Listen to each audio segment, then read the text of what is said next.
ربیع الاول کے مہینے کے اندر خطرناک چاند گرہن ہونے والی ہے، اور اس چاند گرہن کے موقع پر اس ایسی مشکل کی گھڑی کے اندر جو شخص اللہ کے ان ناموں کا ورد کر لیتا ہے، رب کائنات کی قسم اس کی ساری مشکلات دور ہو جاتی ہیں۔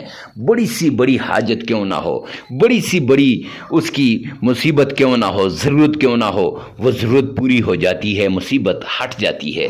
مال کی پریشانی ہے، رزق کی پریشانی ہے، دولت کی پریشانی ہے، تو انشاءاللہ مال کی پریشانی، رزق کی پریشانی، دولت کی پریشانی سب ختم ہو جائے گی۔ تو جلدی کیجئے، اس وظیفے کو کیجئے چاند گرہن کے موقع پر، اور اس سے پہلے بھی آپ کر سکتے ہیں، لیکن اس دن تک اس عمل کو آپ نے لازماً کرنا ہے۔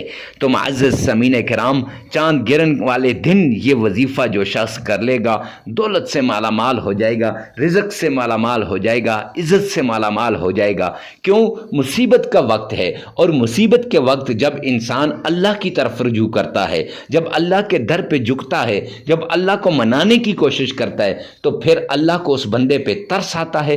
اللہ سبحانہ و تعالیٰ اس پر اپنی رحمت کے خزانے کھول دیتے ہیں، اپنی دولت کے خزانے کھول دیتے ہیں، اپنے غیبی خزانوں کے دروازے اس بندے پر کھول دیتے ہیں۔ لہٰذا آپ نے اس مصیبت کے وقت، اس مشکل کی گھڑی میں اللہ کے ان ناموں کا ورد، یا حی یا قیوم اور یا رحمان کا ورد لازمی کرنا ہے۔ اب کتنی مرتبہ پڑھنا ہے آگے چل کر ویڈیو میں آپ کو بتا دوں گا، اور اس کے ساتھ ساتھ آپ نے قرآن پاک کی اس سورت کا ورد بھی لازمی کرنا ہے۔ کون سی سورت ہے؟ سورۃ الفاتحہ ہے۔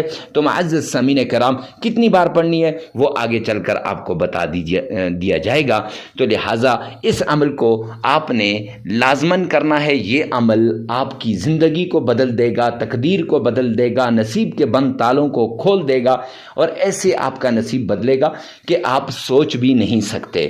ایسے آپ کے حالات بدلیں گے، آپ کی تقدیر بدلے گی، آپ کا مقدر بدلے گا کہ لوگ کالیں کر کر کے پوچھیں گے، حضرت کون سا عمل کرتے ہو، کیسا عمل کر رہے ہو، جس عمل کی وجہ سے آپ کی مشکلات دور ہو گئیں، آپ کی تکلیفیں ختم ہو گئیں، آپ کو ایسے اللہ نے عطا کیا ہے، کل تک آپ لینے والے تھے آج دینے والے کیسے بن گئے؟ تو یہ سب کچھ انشاءاللہ صرف اس ایک عمل کی وجہ سے ہے۔ تو جلدی کیجئے، چاند گرہن سے پہلے پہلے دولت کی گرہن لگا دیجئے، جلدی کیجئے، اس مصیبت کی گھڑی سے پہلے پہلے اپنے رب کو راضی کر لیجئے۔ جب رب راضی ہو جائے گا دنیا کے سارے کام ہو جائیں گے، جب اللہ راضی ہو جائے گا مشکل ختم ہو جائے گی، تکلیف دور ہو جائے گی، مصیبتیں ختم ہو جائیں گی، سب کچھ ختم ہو جائے گا صرف ایک اللہ کو راضی کرنے کے ساتھ۔ تو اس لیے آپ نے یہ عمل کبھی نہیں چھوڑنا، اور اس عمل کو لازماً کرنا ہے۔ اللہ میرا اور آپ کا حامی و ناصر ہو۔ آئیے چلتے ہیں اس وظیفے کی طرف، ان شرائط کی طرف، ان چیزوں کی طرف جن کو وظیفے سے پہلے کرنا ضروری ہوتا ہے۔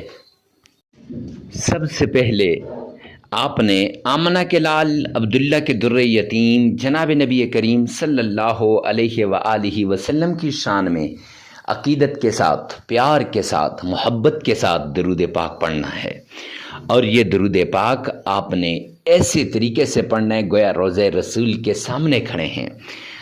آپ نے اللہ کے پیارے نبی حضرت محمد مصطفیٰ صلی اللہ علیہ وسلم کے ساتھ عقیدت کے ساتھ آپ نے درود پاک پڑھنا ہے۔ آئیے میرے ساتھ مل کے درود پاک پڑھیے گا۔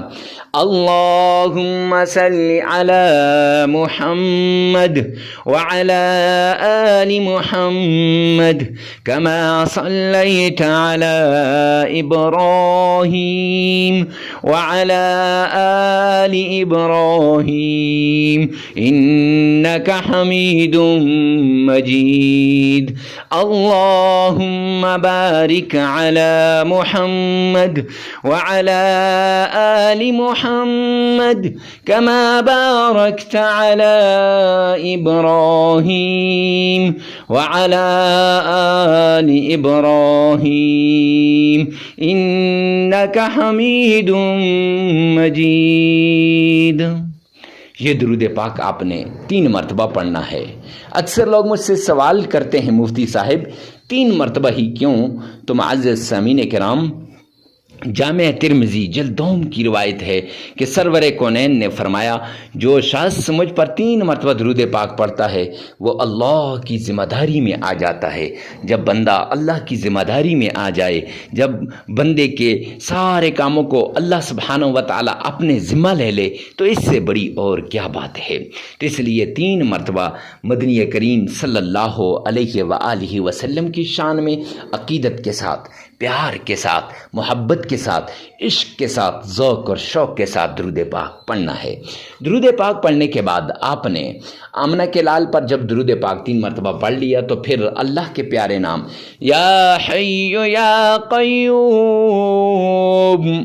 یا حی یا قیوم، یہ اسم اعظم ہے، وہ اسم اعظم جو بلعم بن بورہ کے پاس تھا، جو حضرت موسیٰ علیہ السلام کے زمانے میں بہت بڑا ولی تھا، بہت بڑا مستجاب الدعوات تھا، جو بھی دعا کرتا تھا اس کی دعا قبول ہوتی تھی، تو اس کے پاس جو اسم اعظم تھا وہ یہی یا حی یا قیوم تھا۔ تو بڑے بڑے بزرگوں کے پاس جو اسم اعظم تھا وہ یہی یا حی یا قیوم تھا۔ تو اس اسم اعظم یا حی یا قیوم کے ساتھ آپ نے یہ وظیفہ کرنا ہے۔ تو یہ یا حی یا قیوم آپ نے 313 مرتبہ پڑھنے ہیں، 313 مرتبہ پڑھنا ہے، اور اس کے ساتھ اللہ کا پیارا نام یا رحمان یا رحمان یہ آپ نے 313 مرتبہ پڑھنا ہے۔ معزز سامعین کرام، پڑھنے کے بعد آپ نے قرآن پاک کی چھوٹی سی صورت ہے، قرآن پاک کی ایک مختصر سی صورت ہے جسے سورہ فاتحہ کہتے ہیں۔ الحمد لله رب العالمين الرحمن الرحيم مالك يوم الدين إياك نعبد وإياك نستعين اهدنا الصراط المستقيم صراط الذين أنعمت عليهم غير المغضوب عليهم ولا الضالين آمین۔ یہ آپ نے صرف 11 مرتبہ پڑھ لینی ہے، سورہ فاتحہ 11 مرتبہ پڑھ لینی ہے۔ جب آپ 11 مرتبہ سورہ فاتحہ پڑھ لیں گے پھر اس کے بعد آپ نے 3 مرتبہ آمنہ کے لال عبداللہ کے در یتیم جناب نبی کریم صلی اللہ علیہ وآلہ وسلم کی شان میں درود پاک پڑھنا ہے۔ معزز سامعین کرام، عمل مکمل ہو جائے گا۔ 3 دن بھی آپ اس عمل کو کر سکتے ہیں، 5 دن بھی کر سکتے ہیں اور آگے بھی کر سکتے ہیں، لیکن اس وظیفے کو ثواب کی نیت سے اور صدقہ جاریہ سمجھ کر آگے شیئر کرنا مت بھولیے گا۔ اللہ میرا اور آپ کا حامی و ناصر ہو۔ والسلام۔